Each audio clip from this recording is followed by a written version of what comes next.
Hi అండి. ఈ వీడియోలో చాలా యూస్ఫుల్ టిప్స్ అయితే ఉన్నాయి. ఈ టిప్స్ అయితే ప్రతి ఒక్కరికి యూజ్ అవుతాయని అనుకుంటున్నాను.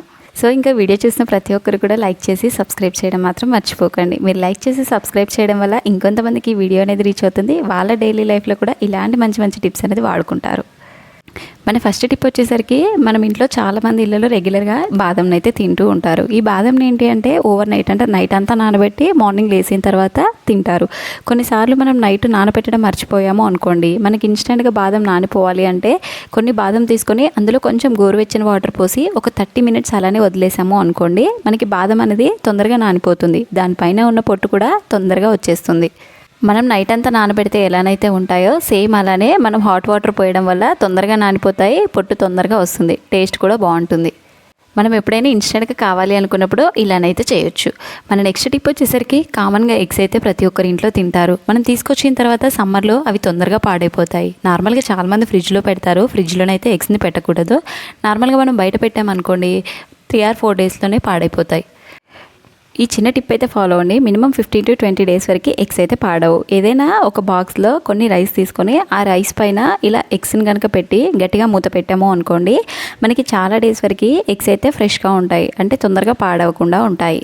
మనం ఇంట్లో బిర్యానీ బాక్సెస్ అలాంటి ఏదైనా ఎంటీ బాక్సెస్ ఉంటాయి కదా, అలాంటి బాక్సెస్ని ఇలా యూస్ చేసుకొని మనం మూత కనుక గట్టిగా పెట్టామనుకోండి, మనకి ఎగ్స్ అయితే తొందరగా పాడవకుండా ఉంటాయి. మనం ఎప్పుడైనా తీసి యూస్ చేసుకోవాలి అన్నా కూడా జస్ట్ వాటర్లో వన్స్ వేసి చెక్ చేసి వేసుకున్నాం అనుకోండి, మన పని కూడా ఈజీ అవుతుంది. మన నెక్స్ట్ టిప్ అండి, థర్డ్ టిప్. నార్మల్గా మనం ఇంట్లో రాగి ఇత్తడి పూజ వస్తువులు అయితే రెగ్యులర్గా వాడుతూ ఉంటాం కదా. నార్మల్గా అవి తొందరగా ఇలా నల్లబడిపోతాయి.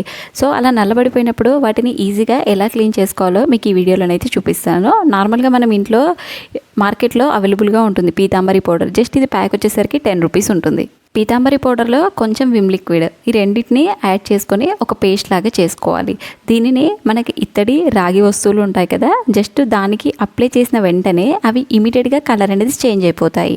మనకి రాగి వస్తువులకి కానీ ఇత్తడి వస్తువులకి కానీ జస్ట్ అప్లై చేసి ఒక 1 minute కనుక గట్టిగా రుద్దాము అనుకోండి, దానిపైన ఉన్న నల్లదనం అంతా కూడా ఈజీగా వదిలిపోతుంది. మనం ఎక్కువ శ్రమ పడాల్సిన అవసరం లేకుండా మనకి ఇన్స్టెంట్గా క్లీన్ అనేది అయిపోతాయి. మళ్ళీ మనకి గాలి తగిలిన ఎక్కువ రోజులు బయట ఉంచినా కూడా అవి కలర్ అనేది చేంజ్ అవ్వవు, చాలా మంచి షైనింగ్ అనేది వస్తాయి. చాలామంది రాగి ఇత్తడి వస్తువులని క్లీన్ చేయడానికి చాలా శ్రమ పడతారు, చేతులతో గట్టిగా రుద్దాల్సి వస్తుంది. సో ఇలా కనుక చేశారనుకోండి, మనకి చేతులతో రుద్దాల్సిన పని లేకుండా, మనకి ఎక్కువ శ్రమ లేకుండా వాటిపైన ఉన్న మురికి జిడ్డు అనేది తొందరగా వదిలిపోతుంది. మనకి ఇన్స్టెంట్గా తొందరగా ఎప్పుడైనా క్లీన్ చేసుకోవాలి అనుకున్నప్పుడు ఇలా కనుక చేశారనుకోండి, మనకి క్లీన్ అనేది తొందరగా అయిపోతుంది, ఆ జిడ్డు అనేది కూడా తొందరగా వదిలిపోతుంది. ఇలా క్లీన్ చేసిన తర్వాత మన నార్మల్ వాటర్తో ఒక్కసారి కనుక వాటర్ పోసి క్లీన్ చేసాము అనుకోండి, రిమైనింగ్ జిడ్డు కూడా వదిలిపోతుంది. తర్వాత మనకి ఏదైనా ఇంట్లో యూస్ చేసే కాటన్ క్లాత్ ఉంటుంది కదా, ఆ కాటన్ క్లాత్తో కనుక తుడిచి మనం దేవుడి దగ్గర కానీ పూజ దగ్గర కానీ పెట్టుకున్నా కూడా మనకి కలర్ అనేది చేంజ్ అవ్వవు. చాలా రోజుల వరకు అయితే మంచి షైనింగ్ అనేది ఉంటాయి.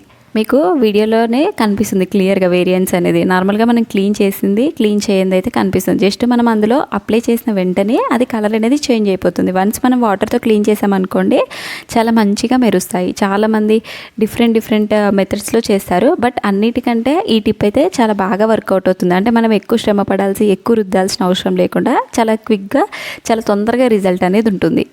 ఇంకా రాగి ఇత్తడి వస్తువులు క్లీనింగ్ అంటే ఎలా చేసుకోవాలనేది మన ఛానల్లో చాలా వీడియోస్ అనేది చేశాను. మీకు అందులో ఏ టైప్ నచ్చితే ఆ టైప్ అనేది క్లీన్ చేసుకోవచ్చు. మనం ఎలా క్లీన్ చేసుకున్నా కూడా తొందరగా మెరుస్తాయి. బట్ అన్ని టిప్స్ కన్నా ఈ టిప్ అయితే చాలా బాగా వర్కౌట్ అవుతుంది. అంటే మనం ఎక్కువ శ్రమ పడాల్సిన అవసరం లేకుండా మనకి ఇన్స్టాంట్గా క్లీనింగ్ చేసుకోవాలి అంటే ఈ టిప్ అయితే చాలా బాగా వర్కౌట్ అవుతుంది. ఇంకా ఎవరైనా సరే ఛానల్ సబ్స్క్రైబ్ చేయకపోతే ఒకసారి ఛానల్కి వెళ్ళి చెక్ చేయండి. మన ఛానల్లో మంచి మంచి టిప్స్ అనేది ఉన్నాయి. మీ డైలీ లైఫ్లో కావాల్సిన టిప్స్ అన్నీ కూడా ఉన్నాయి. ఇలాంటి టిప్స్ అయితే మీ పనిని చాలా ఈజీ చేస్తాయి. మనం గంటల్లో చేసుకునే పని నిమిషాల్లోనే అయిపోతాయి. అలాంటి మంచి మంచి టిప్స్ అయితే ఉన్నాయి. ఐ హోప్ ఇప్పటివరకు నేను చెప్పిన టిప్స్ అన్నీ కూడా నచ్చాయని అనుకుంటున్నాను. ఇంతవరకు నేను చెప్పిన టిప్స్లో మీకు ఏ టిప్ నచ్చిందో కామెంట్ చేయడం మాత్రం మర్చిపోకండి. వీడియో మొత్తం కూడా చూడండి. వీడియో ఎలా ఉంది, మీకు ఏ టిప్ నచ్చిందో కూడా కామెంట్ చేయండి. మన నెక్స్ట్ టిప్ అండి, ఫోర్త్ టిప్. మనం ఇంట్లో రెగ్యులర్గా రైస్ అయితే వండుకుంటూ ఉంటాం కదా. మనం ఏంటంటే రైస్ను తీసుకొచ్చినప్పుడు 25 కేజెస్ 50 కేజెస్ బస్తాలలో తీసుకొస్తాము. ఇప్పుడు వర్షాకాలం స్టార్ట్ అవుతుంది. వన్స్ ఏంటంటే వర్షాలు పడగానే మనం బస్తా ఓపెన్ చేసి అలా గాలికి పెట్టామనుకోండి, అందులోకి తెల్ల పురుగులు కానీ నల్ల పురుగులు కానీ వచ్చేస్తాయి. మళ్ళీ క్లీన్ చేసి పెట్టాలంటే చాలా పెద్ద పని. అలా పురుగు పట్టకుండా ఉండాలి అంటే ఆ రైస్ క్వాంటిటీకి తగ్గట్టుగా కొంచెం సాల్ట్ అనేది వేసి కలుపుకోవాలి. ఒకవేళ సాల్ట్ వద్దనుకునే వాళ్ళు బిర్యానీ ఆకులు కానీ, ఒకవేళ బిర్యానీ ఆకులు లేని వాళ్ళు ఎండుమిర్చి ఉంటాయి కదా, అవి 2 వేసి కనుక మనం బస్తానైతే గట్టిగా మూట కట్టాలి. ఒకవేళ మనం బియ్యం డబ్బాలో పోసామనుకోండి, గట్టిగా మూత పెట్టాలి. ఈ మూడిట్లో ఏ ఒక్కటి చేసినా కూడా మంచి రిజల్ట్ అనేది ఉంటుంది. మనకైతే బియ్యం అనేది ఎక్కువ రోజుల వరకు పురుగు పట్టకుండా చాలా ఫ్రెష్గా ఉంటాయి. మనం ఎప్పుడైనా కావాలి అన్నా కూడా ఇన్స్టాంట్గా వాడుకునేలాగా ఉంటాయి. మన నెక్స్ట్ టిప్ అండి, నార్మల్గా సిల్వర్ వస్తువులే మనం క్లీన్ చేసినప్పుడు చాలా మంచిగా మెరుస్తాయి. వన్స్ మనం ఏంటంటే వాటిని స్టోర్ చేసేటప్పుడు కనుక వాటికి కొంచెం గాలి తగిలినా సరే వెంటనే నల్లబడిపోతాయి. మనం స్టోర్ చేసేటప్పుడు కనుక చిన్న చిన్న టిప్స్ కనుక ఫాలో అయ్యామనుకోండి, మనం ఎప్పుడైనా వెంటనే ఇన్స్టెంట్గా తీసి వాడుకోవాలి అన్నా కూడా మంచి షైనింగ్ కలర్ అనేది వస్తాయి. వాటికి పాలిష్ చేయాల్సిన అవసరం అనేది ఉండదు. ఏదైనా ఒక ఎంటీ బాక్స్ తీసుకొని అందులో ఒక టిష్యూ పేపర్ అనేది వేసుకోవాలి. 1 or 2 ఏదైనా చాక్ పీసెస్ అనేది తీసుకొని వాటిని పౌడర్ లాగా చేసుకోవాలి. ఆ పౌడర్ని అంతా కూడా టిష్యూ పేపర్ పైన చల్లి ఆ పౌడర్ పైన కనుక మనం సిల్వర్ వస్తువులను పెట్టి గట్టిగా కనుక మూత పెట్టాము అనుకోండి, మనకి ఎన్ని డేస్ ఉన్నా సరే సిల్వర్ వస్తువులు అనేది కలర్ అనేది చేంజ్ అవ్వవు, నల్లబడవు. ఎప్పుడైనా మనం తీసి వాడుకోవాలి అన్నా కూడా వెంటనే వాడుకోవచ్చు. మనం తీసిన ప్రతిసారి పాలిష్ పెట్టించాల్సిన అవసరం లేకుండా, మనం క్లీన్ చేయాల్సిన అవసరం లేకుండా వన్స్ క్లీన్ చేసి ఇలా స్టోర్ చేసాము అనుకోండి, మనకి ఎన్ని నెలలైనా సరే మనకి కలర్ అనేది చేంజ్ అవ్వవు. మెయిన్గా గాలి తగలకుండా, గాలి పోకుండా బాక్స్ అనేది గట్టిగా మూత పెట్టాలి. మన నెక్స్ట్ టిప్ అండి, 5th టిప్. నార్మల్గా మనం ఇంట్లో కబోర్డ్స్లో కానీ బీరువాల్లో కానీ బట్టలు ఇలా మంచిగా వాష్ చేసి పెడతాం. కొన్నిసార్లు మనం ఎంత మంచిగా వాష్ చేసినా కూడా కొన్నిసార్లు స్మెల్ అనేది వచ్చేస్తాయి, అంటే ముక్క వాసన లాగా వస్తాయి. అలా వాసన రాకుండా ఉండాలి అంటే ఈ చిన్న టిప్ అయితే ఫాలో అవ్వండి. మెయిన్గా వర్షాకాలంలో బట్టలు సరిగ్గా ఆరకపోయినా, ఒక్కోసారి బట్టలలో సరిగ్గా ఉతకకపోయినా కూడా స్మెల్ అనేది వస్తాయి కదా. అలా రాకుండా ఉండాలి అంటే ఒక బౌల్లో కొన్ని రైస్ అనేది తీసుకోవాలి. మనం రెగ్యులర్గా బట్టలకి యూస్ చేసే కంఫర్ట్ ఉంటుంది కదా, ఆ కంఫర్ట్ అనేది రైస్ పైన వేసుకోవాలి. తర్వాత ఆ బౌల్ని తీసుకెళ్ళి మనం కబోర్డ్లో కానీ బీరువాలో కానీ పెట్టాము అనుకోండి, మంచి స్మెల్ అనేది వస్తుంది. మనం తీసిన ప్రతిసారి కూడా చాలా మంచి స్మెల్ అనేది వస్తుంది. ఈ బౌల్ని ఎవ్రీ 1 month or 15 daysకి ఒకసారి చేంజ్ చేస్తూ ఉండాలి. అలా అయితే మనకి స్మెల్ అనేది పోకుండా ఉంటుంది. నెక్స్ట్ మనం బట్టలు ఎప్పుడైనా వేసుకున్నా సరే ఈ కంఫర్ట్ స్మెల్ వల్ల ఆ బట్టలకు అంతా పట్టేస్తుంది, మంచి సువాసన అనేది వస్తుంది. వర్షాకాలంలో అయితే చాలా బాగా వర్క్ అవుతుంది ఈ టిప్ అనేది. మన నెక్స్ట్ టిప్ అండి, లాస్ట్ టిప్. నార్మల్గా మనం ఇంట్లో డోర్ మ్యాట్స్ అయితే కామన్గా వాడుతూ ఉంటాము. మనం ఏంటంటే ఇవి ఎవ్రీ 10 days 15 daysకి ఒకసారి క్లీన్ చేసినా కూడా బాగా మురికి అనేది పట్టేస్తాయి. వాటిని క్లీన్ చేయాలి అంటే ప్రతి హౌస్ వైఫ్కి ఒక పెద్ద టాస్క్ అనే చెప్పొచ్చు. ఎందుకంటే చేతులతో ఎంత రుద్దినా సరే ఆ మురికి అనేది అస్సలు వదిలిపోదు. నేను చెప్పిన విధంగా చేయండి, మీరు చేతులతో రుద్దాల్సిన పనే ఉండదు.